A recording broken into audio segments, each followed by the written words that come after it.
Okay, this is Sean Duffy.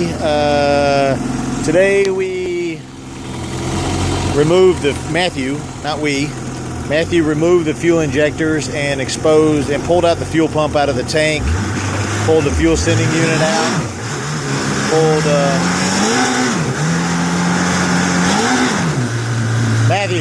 Matthew, hold on a minute. And Matthew found that the bottom of the fuel tank sending unit had like some piece of rubber from the factory, some possibly vibration dampener, I don't know what it is. And anyway, fuel had deteriorated over the years. Pieces were coming off, going into the fuel filter, clogged it. So we cleaned the fuel injectors, replaced the high pressure fuel filter, removed the fuel pump, cleaned the fuel pump and its pickups, completely vacuumed out the fuel tank, removed the fuel tank sending unit, took the rubber off of it, cleaned all that up, put it all back together and put fresh gas in it. The ski seems to be running 50% better than it did yesterday. It's a lot more responsive. The idle quality is better.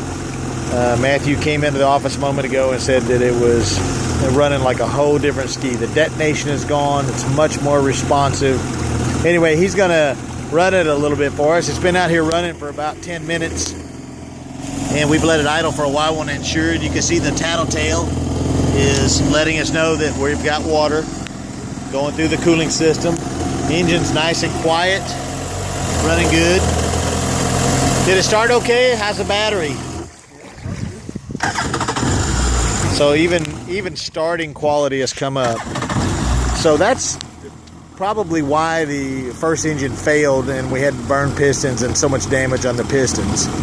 The steam out of the exhaust is pretty normal because the water temperatures are very cold. Last night it got down to 31, so I don't know what that water temperature is. Do you have your laser? I wonder what the water temperature is, but that's okay. Yeah, it's probably pretty cold. Yeah, there was ice on some of the other watercraft here. Okay, so what are you going to do for us? Let's look at our idle RPMs. Have they changed a little bit since all that cleaning? In between 1,000 and 1,200. So the idle RPMs, we're low on gas, so we've got the indicators. This shows that the indicator is working. The warning light flashing can be for oil, can be for all kind of things, but in this case, it's clearly stating fuel, fuel, fuel, because we have very little fuel in it. We cycle through the modes on the gauge. When it's in warning mode, it's not going to let you see anything else. It's only going to bring up what's there. Engine sounds good. No water leaks or nothing. Looks nice and dry. Should remain that way. These skis do have an automatic bilge system that works from the jet pump. The jet pump creates a vacuum through a hose. If there's any water in the hull, it'll vacuum it out automatically. Boy, it's a lot more powerful. He's right. Look at that thing. It's a lot smoother. Really quite different. Get a little further away, and I'm going to have to get a little further away.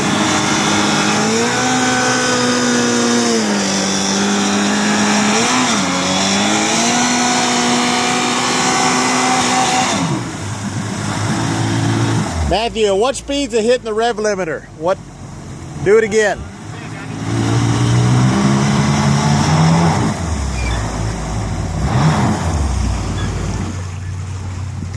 Go ahead and touch the rev limiter. Are you out of gas?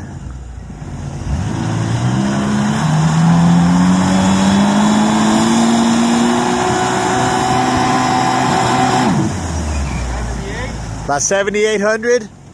Okay, yesterday we were kind of having some problems around 7,200. So we picked up 600 RPMs, and that's where the rev limiter is at 7,800. Boy, that's powerful. Maybe the other ski, Sean, is going to need the fuel system looked at before we cook that motor.